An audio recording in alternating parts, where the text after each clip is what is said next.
This is the self-titled podcast of the Golf in Japan website, where you can check essential information in English about golfing in Japan, including more than 2,000 courses. We can help you book your round and make the whole process a whole lot easier. So check out golf-in-japan.com and start planning your Japan golf trip today. Titleist Club Fitting, the fastest way to better. With a player-focused philosophy on fitting, Titleist offers a range of club fitting experiences from drivers to wedges. Your Titleist fitting specialist, thanks to an unmatched selection of products and technology, along with a wealth of fitting knowledge, will provide you with tour-quality fitting experience that can provide immediate benefits for your game. You can experience a fitting in English while in Japan. Just go to the Golf in Japan website and click on the Titleist banner. Or check the link in the description of this podcast. Titleist, the fastest way to better. Okay, Golf in Japan. We're back online, in person, in video. Who just unzipped their zipper? That was me, sorry. You wrecked my intro, bro. There is a toilet, Joe. We're back with the full crew. So welcome back, Joe, who's on my left. Hello, Nice Joe. to be back. Ryan, who I can't see because of the computer screens that are in front of me. Lucky you. And of course, Damon. Hello, hello. How's it going? Very good. It's been a while. Very well. It's been a while. It's been a few weeks, hasn't it? Yeah, we've been super busy, and just everything's gone. It's busy. It's the crazy season, so we're just winding down a little bit from our as the weather cools down. So does the workload, hopefully. Yeah, we're almost. We kind of did a full cycle on all of our prefectures of the week, so we're going to go back around to Okinawa, but this time it's going to be a little bit different because we have a question here from Ollie in Ohio, and he said, "I'm heading to Okinawa this December. Where do you recommend to stay and play, and what good après golf is there? And I'm also interested in historical sites." Ryan. I'm jealous of Ollie there. Like, would love to be going to Okinawa right now. Just out walking around on Tokyo streets. Like, I need to get some new socks or something because my toes are going to fall off. It feels like it's getting chilly. So It was super cold the last 2 days, though, wasn't it? Absolutely. Good time to go to Okinawa. So, Damon, what do you reckon for Ollie? Where's good to head to? I mean, there's so many great courses in Okinawa. Obviously, it's absolutely peak season at the moment, so the prices are a little bit higher. Yep. But does he want to stay and play or just play? I think it's a stay and play, right? Because it's a trip, so he's obviously going to go and stay and play. Yep. Okay. Well, so let's cover both. Yeah. Well, the stay and play courses, there's probably only a couple there. The ones that really stand out is the Atta Terrace. That's on the west coast of about the middle of Okinawa. And then on the east coast, pretty much similar area, but on the opposite side is the Kanucha Golf Resort, which is another great place very to stay. popular. I've actually stayed in both of them, and fantastic places to stay and to golf. I've stayed in the Atta Terrace. That's where the G4 was. That's where. Oh, was it really? Yeah. I mean, this is a good few years ago, but the G4 was there one time. Yeah. So it's a very nice hotel. So it's definitely got a luxury resort vibe. I actually went there during Nice beach. COVID under the what was it called? The discount? go to camp. Yeah, That go was to awesome. travel or whatever. Yeah, we spent Christmas down there. It was fantastic. Christmas. I actually did Christmas in Okinawa a few. I met the Kanucha. They have a hotel. I met Kanucha, and they have the people who are doing Kanucha, and they have an office in Tokyo. And it's funny because they're all wearing the Okinawa shirts, like kind of like Hawaiian style shirts and things like that. Just up in. That's right. They go for that. They give you a little welcome drink, which is always like mango something, mango iced tea. Okay, cool. And what's the story with Kanucha? Does that have 27 holes, 36 holes? It's just 18. Okay. 18 there, but the amount of accommodation there, it is just amazing. They have accommodation really all over the golf course and in their main area near the main building there. But they've got like house style accommodation, villa, apartment. Some of the villas, they have like outdoor spas on the verandas looking over the golf course. It is really good. A lot of restaurants on site as well. That's cool. Okay, I'd definitely like to go to Kanucha. That's the one that they have it's like a flower as the logo. Yeah. Okay, cool. And what about Miyako Jima? Because I know shout out to Miguel. He went there last year, and I think while he was there was a typhoon blew through, but I think he was staying in Miyako Jima, and there was a couple of golf courses there, nice resort. Do you know anything about that one? I do. I was actually there about a month ago. Oh, really? Yeah, I went there for 3-4 days. Unfortunately, I didn't get to play any golf, but what a place. I mean, it's very famous for its beaches and its clear water. So we stayed in the resort. I can't remember the resort. Joe, how did you get there? Did you go directly or? Yeah, directly. It's about 3 hours. Okay. From Tokyo? From Tokyo. Yep. It's from Haneda. So, yeah, pretty simple. And it's obviously the airport's, it's not a very big place, and we hired a car and it's really easy to get around. Yeah, beautiful place. It reminded me a little bit of Guam. Yeah. That type of feeling. And even like it was cooling down here, but still really quite warm there. I just checking it very out tropical. now. Emerald Coast Golf Links. Yep. I think there's 3 golf courses. I checked them out. Yeah. And from This the place pictures, looks amazing. sorry, 4. I've been told 4. So 4 golf courses there. We're just receiving word. Yeah, that's right. From my mate Damon over there, but they look really, really good. Very all coastal golf courses too, I think. So really I'm nice just checking views. out the price. Is it right that you can get there by ferry as well from the mainland of Okinawa? I don't know. I think so. Yeah. Yeah. And maybe even from Kagoshima. Oh, okay. Yeah, I think so. I'm just looking at the prices here for the Emerald Golf Links. 27,000 yen on the weekend and 24 midweek. Now this is peak season, which is from December through to March end. Because Okinawa being a southerly island, it's just a nice temperature right now. Yeah, beautiful. Fantastic. All right, cool. Well, that was Okinawa. Wait a minute. Didn't Ollie ask about things to do or historical stuff? Or Yeah, but I don't think anybody's interested here. What you have to say? Go on, hit us with This it. is Ryan's specialty. History Off you buff. go, Wow, Ryan. ready Go. to go there. here we go. So did you know that Okinawa is the newest addition to Japan? So it's actually No, I did not. the most recent, Like volcanically? Well, like maybe that too, but just it's up until about 1879, it was the Kingdom of Ryukyu. So kind of like similar to Hawaii in a lot of ways. It has a lot of commonalities with Hawaii in that, but it's like it was annexed by the Meiji during the Meiji Restoration, actually. But they have a history going back there of people living in Okinawa going back 30,000 years at least. And it has its own like language and ethnicity and things like that. But So this is like a sovereign state in a way back in the day? that's right, the Kingdom of Ryukyu. Ryukyu. Yeah, Okay. and but it's so situated between China and Korea and Japan to some degree. So there was like during the 1400s, it was like the golden age of trade there, and then during the Meiji Restoration, which is where the emperor kind of took back control of Japan from the shogunates. Then that was through more like political maneuverings. They seized Ryukyu to turn it into Okinawa.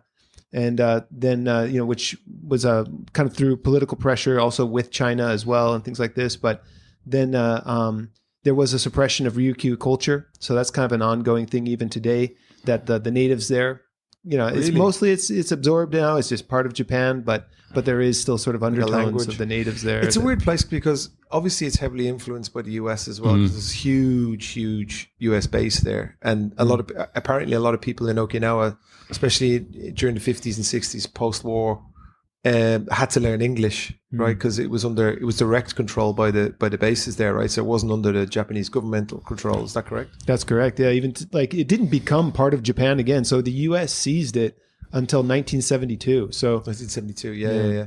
So a lot of the older folks speak English there. Yeah, and that kind of thing. Okay. It's funny because it has 1% of Japan's population, but 70% of America's military in Japan is in Okinawa. So it's a huge presence in terms of that.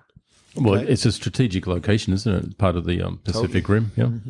Totally. But despite what I was saying in terms of some of the native population being suppressed or whatever, of course the culture is still strong, and the castle there of the former king is a UNESCO site. It's the birthplace of karate. That's right. Karate. Wow. Karate Kid. That's where it came from. Shout out to Shotokan Karate. Funakoshi Sensei. And Mr. That's where he came Miyagi. Mr. Miyagi lived. That's That's right. where he came Oh, from. really? Yeah. That's right. from. Hang on. The real Mr. Miyagi is Funakoshi Sensei. So he was the one who invented modern day karate. So that's a We're true talking story. Pat Morita. I from did the Karate Shotokan Kid. Karate. Really? Yep. Shotogun. Shotokan. Shotgun karate. Shotgun Karate. I did Kyokushin. Oh, there you go. Yeah. So anyway, Full contact. so what about the food of Okinawa? Because or I'm going to be brutally I don't honest like here. it. Yeah, it's a bit. It is what's that stuff called? Champon. Champon. I think aren't you thinking of Goya? Goya. That's the one. Goya. The vegetable. I don't And mind they have Goya. this pork dish. It's really as well, like right? sticky. Yeah. Everyone's eating the pork champon and stuff like that. Yeah, it's but a that's- bit that's average. What pretty about Orion beer? It's not bad. That's good. Beer's good. Yeah. Orion's beer. Yeah. I They- bought a they couple got of good beer T-shirts down when we were there. Yeah. Yeah. They got that, with the alcohol, they have that awamori. You guys have that Oh. where it's sake, but it's with a long grain, kind of like a Thai style rice. So it's got a bit more nutty maybe flavor, but it's a different distinct flavor. But the real good stuff down there is they have a venomous snake called Habu, and they do habushu, where you can imagine like different cultures have like scorpion or whatever in their Like the alcohol. Thai, they put the cobra in. Yeah, so they do that with this venomous snake called Habu, and it's actually becomes like semi psychedelic. Oh no! Wow. Really? Yeah, I've had it too, and I know. But it's whether it legal. be- It's legal. it's what it is really is like I had it in a bar, and you're just like all the colors are just popping out a little bit more. Like when somebody tells you, you're like, yeah, okay, I know it. Yeah, maybe this is psychedelic, but it's not like gonna knock you off your pants except for the alcohol Can content. you buy it on Amazon? I think so. You can buy it. You could probably you go down to Habu. it's around. Okay. Yeah. Very Or you good. can. Yeah, I'm sure there's Habu. I've heard of that snake before. Yeah, so that's a poisonous snake, but it's black and it has a red on it. Or am I thinking of mabushi? That's mamushi. Mamushi. Anyway, sounds awesome. Let's go down to Okinawa and drink some of that stuff. Play golf. They've got eco villages down there too, where it's all like pesticide free, organic lifestyle, all that kind of hippie island life. You can get that up in those places too. All right, cool. All right, well, as always, we have our guide to Okinawa, and then we have all the golf courses listed on the Golf in Japan website, so please check that out. Got another question here, which is probably more aimed at you, Damon. Sika from Singapore is asking, do golfers need a registered handicap to play in Japan? Great question. It is a great question. I suppose it's a question we get asked quite a lot. The simple answer is no. So most golf courses, I would say 99.9% of golf courses in Japan that we can book certainly don't need any registered handicap. I think we did talk about why handicaps don't work in Japan before, don't we? Didn't we? When you go to a competition, the handicaps never work because Japanese people are so modest. They always say, "Oh, I'm a really bad player. I'm just terrible." And you say, "Okay, well, what would you normally shoot? 100, 100." And then they'll go out and dust you with a 74. Right? So that's why they invented Shimperia and everything like that. So the handicap system is not really, they do have one. They have a JGA handicap. But it's not really prevalent here. You don't need it to play anywhere. I suppose maybe like some of the more exclusive courses, Joe, what do you reckon? Like I'm just guessing Kasumi or something to become a member. Yeah. Maybe you have to have a handicap or Yeah, I think members are only going to take people out there who are, who know how to play anyway. So I don't think it's super important. It's interesting coming from somebody from Singapore because they have what's called a PC card, which is a proficiency certificate, which allows you to just gain access to some golf courses in Singapore, and then they're really, really strict with handicaps. So anytime you want to book a golf course in Singapore, you have to have your handicap. So Hong Kong that's too, the question. Yeah, probably the reason. So that's why it's always going to come from people from Singapore. That's probably always going to be their first question. But I would say here, no. I mean, we don't ask for a handicap for any of our golf courses. We just hope that the people that are playing our courses are seasoned golfers and they're going to keep up with the group in front and things like that. And I sort of screen people a little bit and ask them, and most people come back and say they've got a handicap. But if they don't, we don't preclude them from not playing. They're still welcome at our golf courses, but we just sort of ask them to keep up. Gee, that sounds like profiling. Why would a handicap be so squishy? Because it seems like it's data driven, right? So it's like it's not something that you can you can lie about it or make stuff up, but so there's a bit of that. But at the same time, it's just whatever it is. Like you count the strokes, you count it up. Is that not right? No, I think it's more about golf courses wanting people that, like Joe said, that can actually go around in you'll know yourself, required mate. time. A golf course, when you it's a form of purgatory to be actually waiting on every shot because the guys in front can't play golf, right? So I'm not saying everybody's like that. A lot of guys they make their very, they're they're very how do you say, cognizant that they want to keep up with the group in front, and if they're going slow, they'll pick up or they'll move faster. But there are guys out there who just don't know the etiquette because they're brand new to golf, and they'll just slap it around, and you're standing behind them saying like, "Well, I want to miss. I don't want to get stuck in the traffic on the way back to Tokyo, right?" And it's adding an extra hour or two onto the round just to watch them. I mean, some of the golf courses, the golf carts now actually have. They're monitoring the time of your play, and if you're too slow, it gives you a graph like fast or slow, whatever. But if you're really, really slow, the alarm starts going off on the golf cart. Really? Yeah, and it sounds like one of those earthquake alarms. It's quite scares the bejesus out of you. Yeah, but that's why I quite like that actually. Because you feel quite accomplished when it says you go into the red if you're slow, and then you go into the blue. Yep. It says like you're going perfect speed. Good for you. Gamification. Awesome. Yeah. No, that's good. Okay, that was a good question. We got another one here. This happens. We get this question all the time. What happens if it rains? Good one. Yep.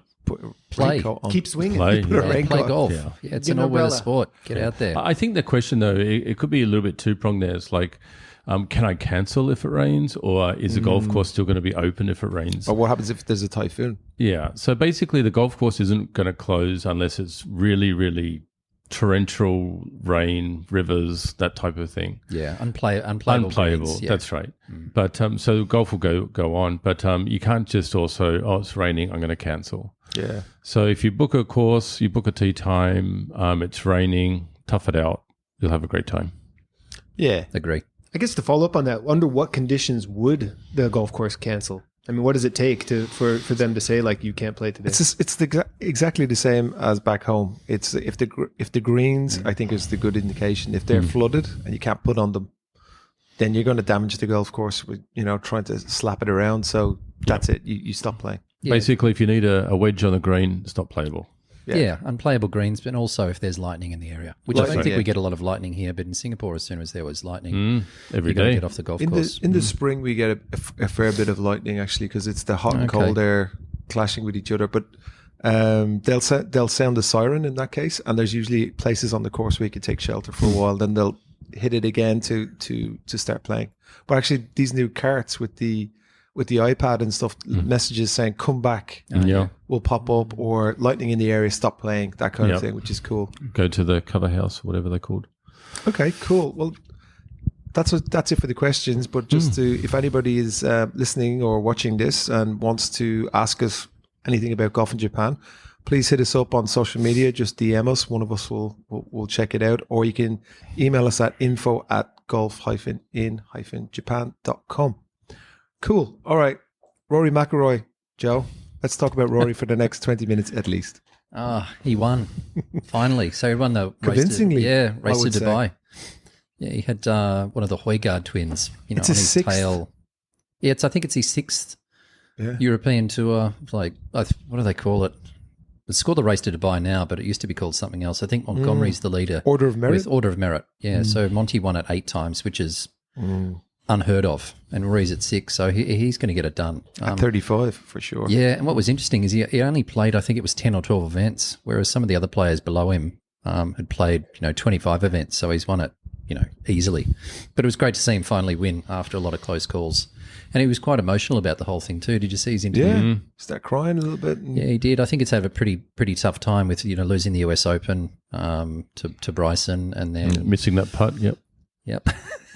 So now, like, maybe he can be known for tears of joy instead, right? And the Open. Yeah, and then there was the one at the Irish Open where he lost that. He 3-putted 17 and lost by a shot there. So obviously it's building up, and it's nice to see him be a little bit emotional like that. He's a champion, he's a superstar. It's good to see him win before he goes to Live, I think. So actually, interestingly, seeing all of the Live players back on the DP World Tour, and it's very sneakily they're all back in there. Yeah, they need the world ranking points, don't they?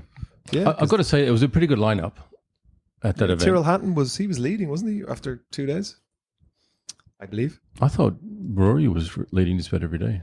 Tyrrell played well. Maybe he was second. They were playing in the group together 2 days, weren't they? Yeah, when he broke his club. I can't remember what round that was in. Did you see that when Tyrrell? I mean, I think he often breaks a club. Yeah, he snapped a club, just sort of leant on it. He's awesome. He is actually one of the commentators was having a little bit of a go at him. He was getting a little bit tired of his antics and said it's not a good thing for Tyrrell to be doing that sort of thing when there's young, aspiring golfers watching this on television, and they sort of think that's the norm and it's okay to do. So he just does it too often. Although I really like him. Yeah, he's just always temper. interesting. Where's his They're heart? his golfer. clubs. They're his clubs to break. So. Yeah, they are. he's a great golfer. Yeah, but he's if you an break amazing a player. club, player. you can't. You're one club down for the rest of the round. Yeah, if you're breaking in anger, yeah, you can Can't replace it if replace it just breaks in normal sort of play. But yeah, he's broken a few over his time. So yeah, but I'm happy for Rory. Good on him. Yeah, that He's was a good. champion. What else did we have? Do you want to talk about some golf? Bermuda. I'd love to talk about some golf. Okay, so a couple of weeks ago, I think I might have mentioned it, maybe in the last podcast, we had the Taiheiyo Masters on 2 weeks ago, which is probably, I would say, behind the Japan Open and maybe the Dunlop Phoenix, probably third in the rankings in terms of prestige. And we had Ryo Ishikawa won his fourth, well, it's the fourth time he's won it, which is great for golf. We found that I was there on the Thursday and I was also there on the Sunday, and because Ryo was up at the leaderboard coming into the last round, the crowds were as big as I've seen them. So I've been 10 years in a row. And it was easily, and I walked in and I thought, wow, God, what's happened? Maybe there was free entry or something like that, but it wasn't. It was just because Ryo was there, and he won. I think he's won it. I should know this. So he's won it 4 times. It might have been twice as an amateur and twice as a professional, or if it's not, it was once as an amateur and then 3 times as a professional. But it's always good for golf here, which I'm sure you'll all agree. Every time Ryo wins, it's good because It's a shame he never loved really. here. I think he was chasing distance, wasn't he, when he was a young man on the tour, on the PGA tour, and it never really panned out for him. Yeah, he played for 3 years over there and it didn't quite work out for him, and then he came back. And he's only 33. I'm going to have to look a little bit sideways at my iPad because I've got some stats here which I found quite interesting. So he's 33 years old. He's won it 4 times. He's already had 20 wins, which is now he's tied 9th on the all-time Japan for wins. So if I look at the top, who's at the top, guys? Who do you Jumbo. think? Jumbo Osaka. Jumbo Yep, Suzuki. Jumbo's number 1. 94 wins. Actually, I think somewhere there's more. That's official wins. So I think he won a whole bunch of other smaller events as well. So it's up over 100, which is just, he was winning every other week. Yeah. So that was 1973 to 2002. His winning streak went from. Isao Aoki is number 2. Tommy Nakajima is number 3 at 48 wins. Joe Ozaki, so Jumbo's little brother, has got 32 wins. Shingo Katayama, which I'm sure most of you remember with the old cowboy hat. Yeah. He's still out there, actually. He's playing on the seniors tour, but he also plays on the regular tour. Still a really, really good player. He played at the Taiheiyo Masters as well. So he's 5th at 31 wins. Masi Kuramoto, who's still out there on the seniors tour, he's a little bit older. Masi had 30 wins. Sugihara, Teruo Sugihara has 28 wins. Big Sugi, who you probably wouldn't know, but he's a old man now, if he's still alive.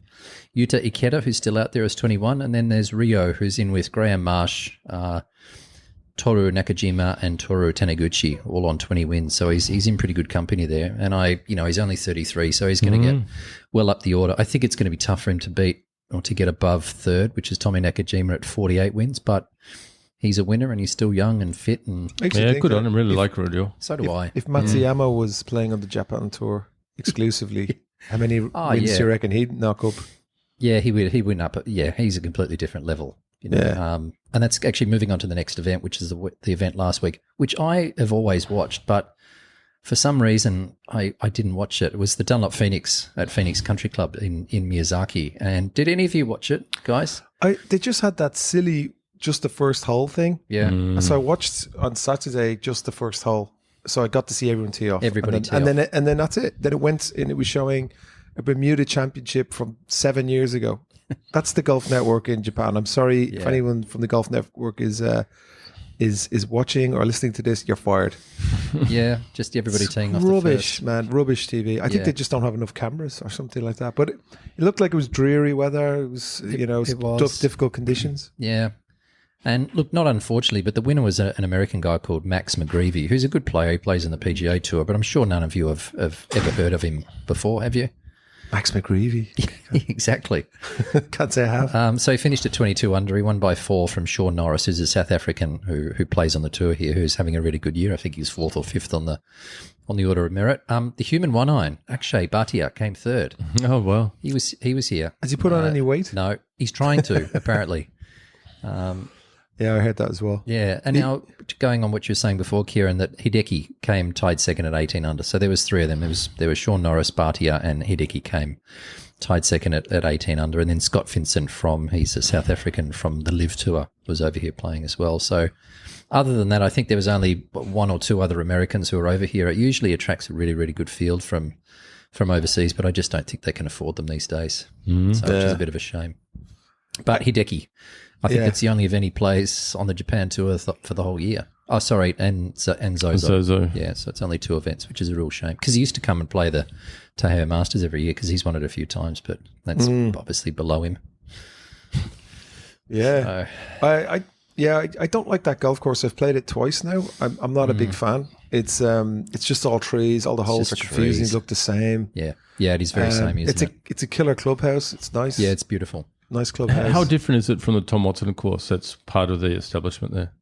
So Tom Watson course is right by the sea. So it's got a lot more wind and it feels a bit more exposed. So it's more of it's a shorter course, but I think it's a good course. And then that one is it's inside a forest. So there's trees all around on every hole. Like what, like Narashino or something? Or different type of shorter trees. Yeah, so they're sort of Linksy trees, quite short, and there's a lot of them. There's not really too many trees, so if you go and get in sideways, it's hard to. And there's no OB or anything like that, so you're just chopping air around. Yeah, it's hard to get through them. And I played in the summer, and it was baking hot down there. I mean, and there wasn't any wind coming in over those trees. I just couldn't get anything. So yeah, I'm not a big fan of it. Saying that though, they do have night golf. Yeah. And do they? Yeah, they do, and which is better. And you can go with luminous balls and play 9 holes twice if you want. The same 9 holes is lit up, and then also the Sigaya Hotel next door is absolutely brilliant. It's killer. It's a great place for kids. It's a great place for everybody. It's cool. Yeah, very very popular with our clients as well. What area of Japan was that again? In Miyazaki. Miyazaki, yeah, right on the water. So they've actually just been bought out, haven't they? They have. That's what we were talking about it the other day, wasn't it? The Accordia guys bought them the Fortress. Fortress, private equity. But nothing to do with Accordia though. Nothing to do with Accordia yet. Yes, but it might be. Cool. Yeah. Sorry, we'll talk a little bit about the ladies' tour as well because we have to. Because I don't know if we talked about the last time, but the Toto Classic, which is the co-sanctioned event between the Japan ladies and the girls from the US, come over and play. So the Toto Classic has been held at our Minori course a few times, and this time it was held at Seta Golf Club, the North Course. Oh, nice. And down in Shiga Prefecture, right next to Kyoto. There you go. And it was won by our girl, Ryo Takeda. So that's her 8th win. We did talk about this last time. We did. At the time, Nelly only had 6 wins, and we were comparing her to Nelly. She's at 7. Now Nelly's at 7 and she's at 8. Yeah. And she's got her card now. Yeah. Yeah, and she's the only player who's won this year, Ryo, who's not going to be in the Ladies' Championship. She's not going over to play in the Tour Championship. I don't know why. Maybe she's just a little bit worn out from winning. Anyway, she won in a playoff. Sorry, we did talk about that. A couple of weeks ago was the Itoen Ladies Tournament at Great Island Golf Club in Chiba. Hinako Yamaguchi beat Yuka Yasuda by a couple of shots. Ryo Takeda actually played in that event and she missed the cut. So she's actually missed a couple of cuts this year. I mean, she's still leading the money list by forever. And then last week was here's one of these tournaments again, the Dario Paper Ladies Open at Eloair Golf Club in Matsuyama.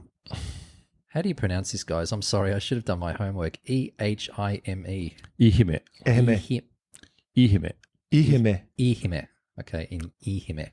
Miyo Yamashita won over Ai Suzuki, which are both great players, and Ryo Takeda came 3rd. So she's always up there. She's back. Should we talk a little bit about the PGA Tour? Let's quickly. Do it. I thought that was a really, really good story. Did you see it, guys? Yes. Rafael Campos won. He's Puerto Rican. It was over in Puerto Rico at the Butterfield, Bermuda. Very emotional. Royal Golf Club. He was emotional, but it was really, really nice to watch. He's had a really rough time. He's missed 12 or 14 cuts. Right.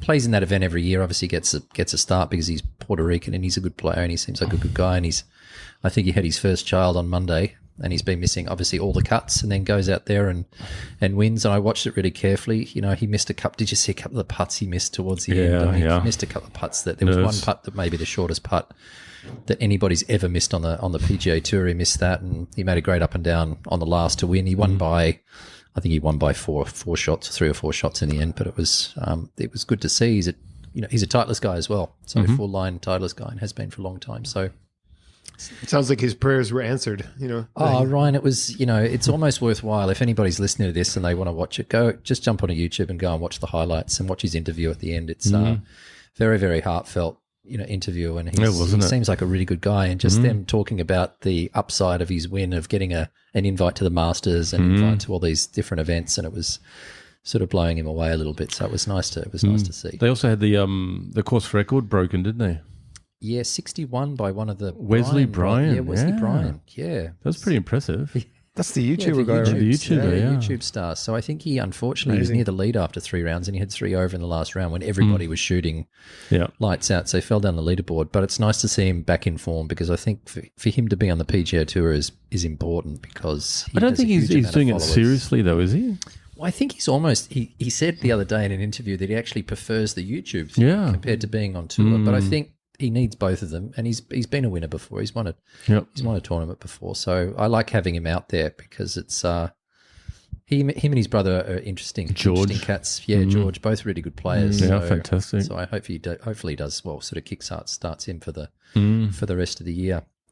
Guys, the only player that played in Puerto Rico was Ryo Ishikawa, who was from the European Tour, who finished tied 29th at -8. Hoshino's actually just going back to DP World Tour. DP World Tour. He got his card through the DP World Tour for the PGA Tour.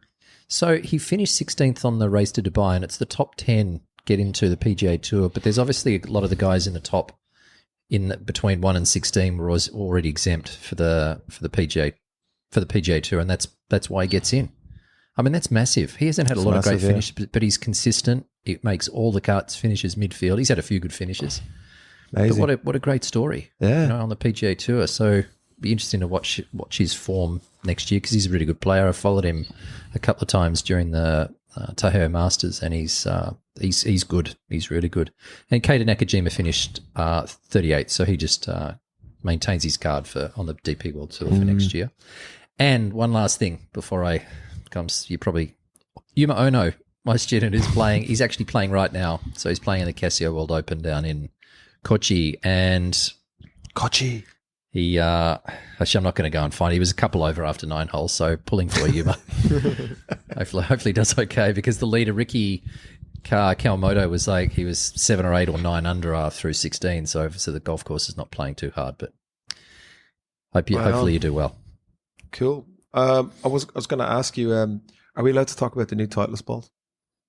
Yeah, I think so. Yeah, because Echeverria, who won at the Toto Classic, yes, he actually won it with the 2025 ball, so it's out there. So we have been given. Yeah. Shout out to Titleist. Yeah, shout out to Titleist, who have given us the white box. So it's like I don't know if you call it a prototype ball, but it's the ball that they're going to be using for next year. I don't know any information about it, other than I was given a couple of dozen Pro V1 and Pro V1X and handed out to the guy to try. Pattern. So I guess we will report back after they've been sliced into the woods. Don't expect them back, mate. I know you're not talking about me. Right. How they perform. Yeah, wouldn't it be wild if they're like, please don't use them, because we can't let them into the wild and be found by other people. I like the box. Very cool. Yeah. It's like the whole prototype thing. Yeah. So there you go. And that's pretty much it in terms of the golf side of things. Okay, cool. I want to keep talking about Titleist balls, because I recently discovered Left Dash, even though it's been going since last year sometime maybe. Yep. And they go forever, and they're straight. They are. Yeah, I didn't even realize. I was like, these balls are different. And they are different. Like, Left Dash. That's how I discovered them. Yeah. So it's amazing. I've been banging on about it for a while, because a little bit of a humble brag here. About a year ago, I played it in an event at our Yachio golf course, and it was the first time I used it, and I had a hole in one. And I've been using it ever since. But I like it. I think it definitely goes further when I hit it off the middle. I've played with it a few times around Gatemba, and I've ended up in some spots when I've hit it properly that I've never been before. It feels a little bit more clicky around the green. So chipping and pitching and putting, it feels harder, which I don't mind too much because of the performance otherwise, because it goes straighter, because it spins less. So for anybody out there, it looks very similar. It's got the red number on it, but it's got the Left Dash on the box. So if anybody's out there and they're wanting to try something a little bit different, give it a whirl, because I highly recommend it. And I'm using. I'm not sure how many. It's the Pro V1X left dash. Correct. It's left dash Pro left V1X. dash. Yeah. So it's really cool. It goes much straighter, longer. It does. It's more a good penetrating. Ball. It's noticeably different. Yeah. Because if you have like a couple of different balls in your pocket, and I always have Pro V1s, but they sneak in there. It's amazing. It's totally different from the others. You know. Yeah. It is different. Anyway. Enough about that. This might be a dumb question. This might be a dumb question, but do these like work well with like a simulator golf and stuff like that? Like somehow like No, it's not a dumb question. It's a good question. that's a good question. Yeah, Depends on the because I think simulator. a lot of the times. Sorry, Kieran, you go. I've talking too much. No, you know more than me though. That's the point. All I would say is a lot of the time in simulators and driving ranges, you're using range balls, which like I would say like a low compression, like an 80% ball doesn't go as far, and they can do funny things through the air because the dimple patterns and the Are different, the compression of the ball is not great. So using proper golf balls in simulators, especially if you're using launch monitors, is an absolute must. Titleist do have the RCT balls. Yep, they do. Which basically get picked up by the radar better. Yeah, gives you better spin rates. Yeah, so Titleist developed that technology about 2 years ago, I think. Yeah, it would be about that. With all of the manufacturers, Flight Scope and TrackMan in mind. So that's a ball that goes performs like a Pro V1, but it's set up for you only use it on the range or on the simulator. Yeah, Ryan, that's a good question because I think if anybody's ever serious Well about done, Ryan. That golf, was a good question, mate. They should be using proper golf balls. The only downside, of course, is it becomes expensive. How is Wall Street over there, by the way? Doesn't he look sharp? the yen is still down compared to the dollar, so it's looking good for tourism coming to Japan. I tell you that. So. Yeah, the tourism numbers are insane at the moment, aren't they? Yeah. Over tourism. Lots of people coming in. Yeah, Golf, may even continue now, or are they Absolutely. getting set up for next year? Or That's what he was saying. We've got so many inquiries for 2025. Unbelievable. Yep. Can't answer them all yet, though, unfortunately. Okay. A lot of the golf courses not releasing their tee times till about 3-4 months in advance. Yeah, we're 3 months and then we're 5 months in Karizawa. Yep. But don't worry, we'll get you a tee time. 100%. Yes. Yeah. Kind of getting an interesting balance going with the tee time bookings in combination with like getting a custom fitting for clubs or even just a club demo. So like all of the major club manufacturers that we're working with are all getting a lot of inquiries of people saying, "Hey, I'm coming in. I'm going to play this course. Can I go over here and whack some balls at the shop?" And that seems like that's going really well too. Yeah, good. Cool. All right. Well, I think we got to wind it down because we're short on time, people. Yeah, so we look forward to starting up a new season. So we're in season 2 of Golf in Japan podcast, and just want to say thanks, boys, so far. It's been great, and thanks to all the listeners out there who've been supporting us and sending in questions, and we love that, and that's the direction we want to go in. So please let us know if you have any questions. Email us or DM us on social media, and we'll get to that. And we look forward to serving you, both on our podcast and in person, hopefully, when you come to Japan. Thank you. Yep. And just before we go, a big shout out to Derek and Allison, who Kieran and I went and played golf with just the other day. And check out his channel, Monterey Golf Guy. Ah, was that the clip you put on Instagram? Yeah. That was really good. Thank you. Man, So that was done by them. Wow. Okay. So yeah. Okay. Makes So sense. we just went and played golf with them. Could have been done by at what's you. called Fuji We went to Fuji Kagosaka, which is a great course and one of our partner great courses. course. Yeah, we went and played, and they were just so inconspicuous. They were filming. They were just like, one would take a shot, the other one would film, and they made all this content. It was Didn't it come amazing. up well? Ah, yeah, they're very Check out good. Instagram. Very talented. Japan. Yeah, and I believe Derek is his golf brand is called Twilight Golf. Twilight Golf, that's right. So check that out too. Oh, okay. What is Twilight Golf? What do they do? So it's a community.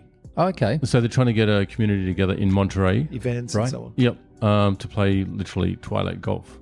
Oh, nice. Yep. And they've marketed that with apparel and hats and whatnot.